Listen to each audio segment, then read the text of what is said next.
Yo, what's good everybody? It's Tony and I am back for another video, and in this one I want to talk about my trip to Toronto.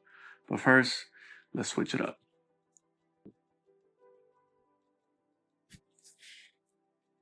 All right, let's get into it. So if you saw the previous video of my trip to Boston, I have had an amazing time traveling this summer, and Toronto was one of those cities that I had the opportunity to go visit, and it did not disappoint in any way.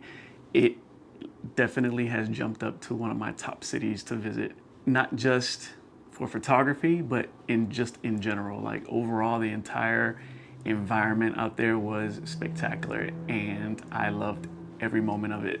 From my stay at the hostel to just walking around the different areas and different neighborhoods around Toronto, it was fantastic. Loved it out there. Phenomenal time. But I want to get into the photography, and then we'll jump around and we'll talk a little bit about just the overall experience. So let's get into that. My go-to bag when I travel is the WotanCraft 6-liter bag.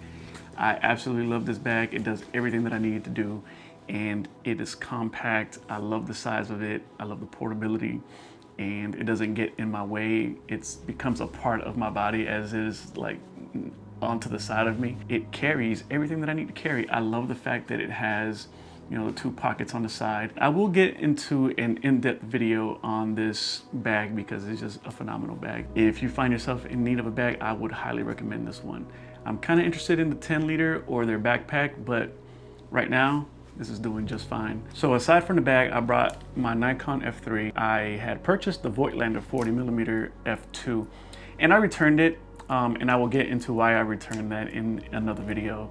But that 40mm was fantastic. It was the perfect focal length, I feel like, for the photography that I wanted to do when I was in Toronto. Without any doubt, fantastic lens and really greatly paired with my F3. So I will share some of those photos in a few. Last but not least, obviously, if you watched my previous video, whenever I do travel, I travel with a film and a digital camera. So I brought my Leica M11 with the Mannlicher 35 f2. And this pairing right here for travel and street photography, fantastic. This lens is phenomenal.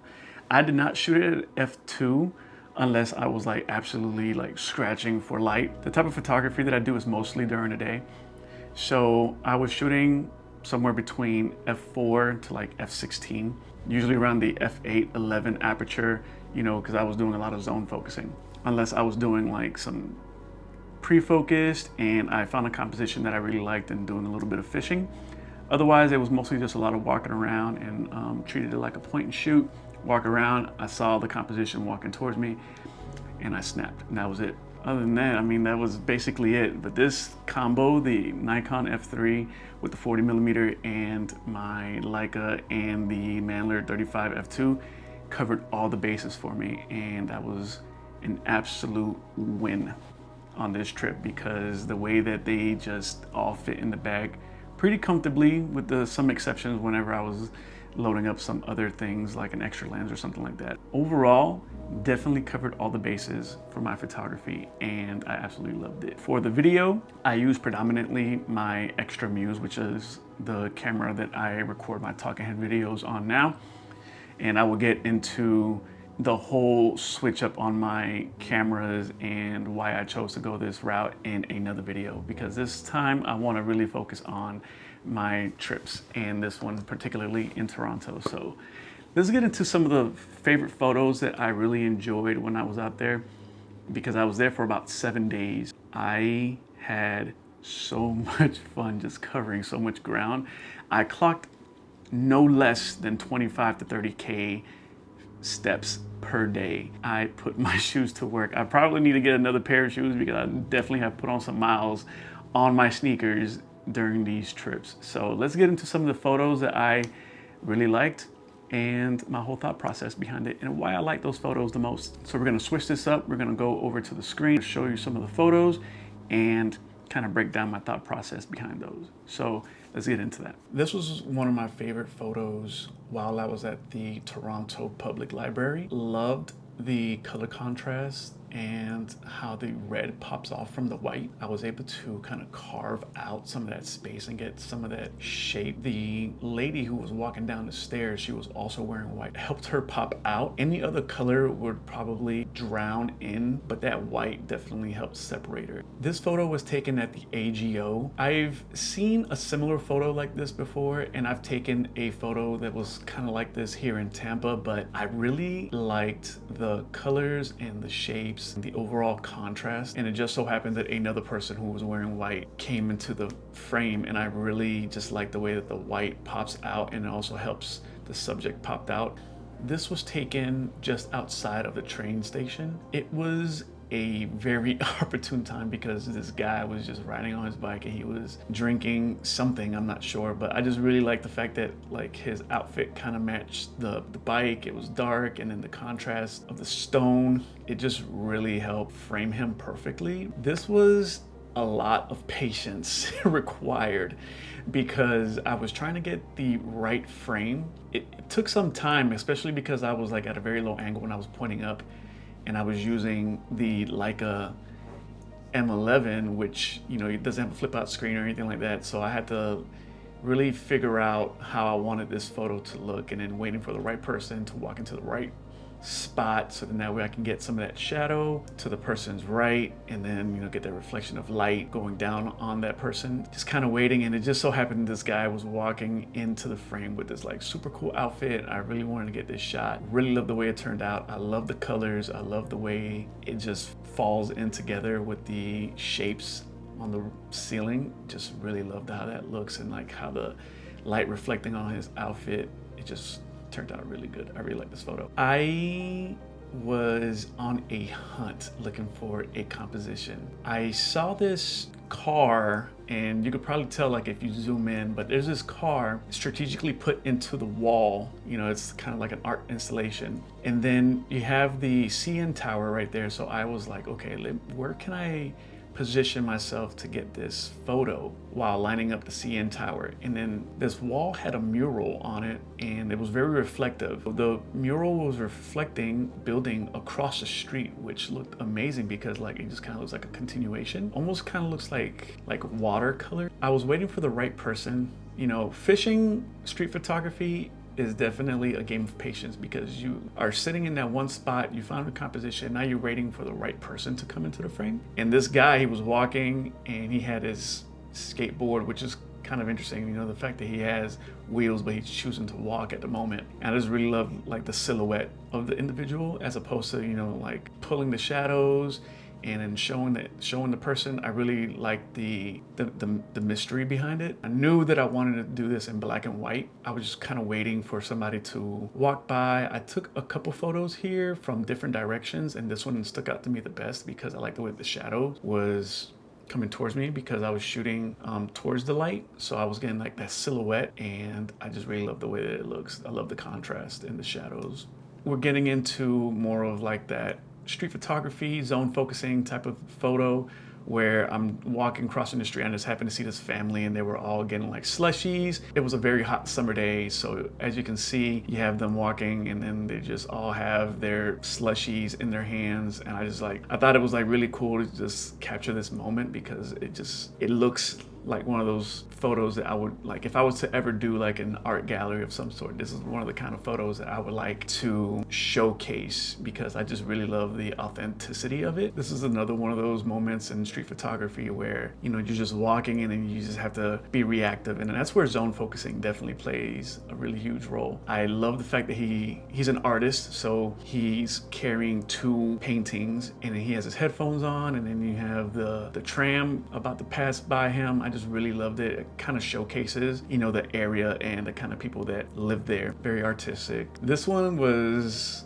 one of those like funny moments because, you know, you have this guy in his Lakers jersey and he's smoking a joint, and then if you notice the t-shirts, it was like a holy, or I am holy, it says, I believe. And I just thought it was kind of interesting and funny because, you know, you have this guy who's smoking weed, and then you have I guess a group like of Christians hanging out in the same area, so it kind of shows like duality of a city, I feel. This one was really cool to me because this guy, he was like super chic. It was early in the morning and he's out and he's having his cigarette, and I just love it. It's the Chinatown area, and I love the graffiti in the background and the green and how he pops out. He's sitting in the table of some sort, and you have the reflection of the graffiti and the red. I just really love the pops of color. This photo, I happened to walk from the Distillery District, and these guys were playing a game of basketball, and then you have the one homie who's just hanging out watching. I really just like community, and then they're just hanging out playing ball. All right, so now we're getting into my film photos. This one was one of my favorites. This is a classic Cadillac. It was like a car meetup type situation. You have a bunch of classics everywhere out there, but this one stood out to me the most. I love the gold, the headlights. I believe I shot this on cine still, so you see a little bit of that halation from the lights. Really love this shot. It came out so crisp. It was on the Nikon F3 with the 40mm f2. It turned out amazing. Definitely love the way that my film photos turned out. And also, quick shout out to TheDarkroomLab because those are the guys that I sent my film to. They're out there in California and I live in Tampa, but I tell you, their service is top notch. Really love what those guys do with my film. Love the scans that I get back, and I'm not sponsored by them. I'm not getting paid or anything like that. Just a quick shout out to the Film Lab because these guys are legit. This was one of my first shots. If you're on Instagram, which I feel like a lot of you are, you've probably seen this on somebody's story somewhere, but I had to get a photo myself and I took it on film, and I just really thought it was interesting, and it was like the irony of it. A convenience store in the middle of the lake. There's nothing convenient about it. It's not a real store. Super cool art installation. Really loved it. I just really love how chaotic the wires looked. And then Dundas Street is one of like the major streets, and you know, obviously, as you can tell, these are the lines that the trains use to pass. It was shot on film. I love the colors and the clouds and just how chaotic it is, and the oranges, and just everything just looks chaotically beautiful to me. So I just really love this photo. This one was another photo shot on Cine Still 800, and as you can see, the halation, I just really like the halation. I know it's not for everybody, but in some cases it really works out and it adds to the photo. It actually, to me, sometimes it becomes the photo, the halation. So really love how those lights really just bloomed. This was a photo that I took when I was at Kensington Market, heading back to the downtown area, and I noticed this guy, he was just sitting down by the tree, smoking next to this basketball court. Kind of fills the frame in a way that I like, especially with like the tree, the hoop, restroom area, I believe, with some graffiti on it. Guy under the tree, thought it was a cool shot, so I took it. This was another photo that I really like, and then I feel like these type of photos, like these street photos where you see individuals like doing activities, really shows a place is, you know, it's the people that make the place. And he's making the most out of his situation. He's shooting a puck into a laundry basket. This is another photo that I took at Kensington Market, and I just really like, you know, the whole vintage store with the stickers and the graffiti, and then you have the bus with the graffiti and stickers as well, and then just the overall environment of Kensington Market, super interesting. Then you have the lady and the guy walking, and then you kind of get a reflection of the lady that looks like super distorted. And then I enjoyed a sunset at the park with the CN Tower, basically the whole downtown, you know, in the background. And then for my last shot, this set of DJs, they were playing EDM, so automatically, you know, I had to hang out for a bit. And I was able to meet one of the photographers and videographers. They were there recording them, and they were pretty cool, taking photos. So this was one of my favorite photos. So this is the photo that I came up with, and I just really liked the way that the light was reflecting on him, hitting his face, and then you still get the shadows, and then you have the shadow on her side, lighting her up from the back. I just really love the composition, and you can see the downtown and the park and all that stuff, and you see the individuals there, so you kind of get an overall picture of what's going on. And those are my favorite photos from my trip. Not to say that those are the only ones that I took that I liked, but these are the ones that I felt were some of my strongest photos, and I wanted to showcase those in this video. So back over to me. All right, so that wraps up this video. I hope you enjoyed it. Thank you for taking the time to watch, like, comment, subscribe, share the video, all of the above. I appreciate you as I am nearing the end of my military career in the Navy.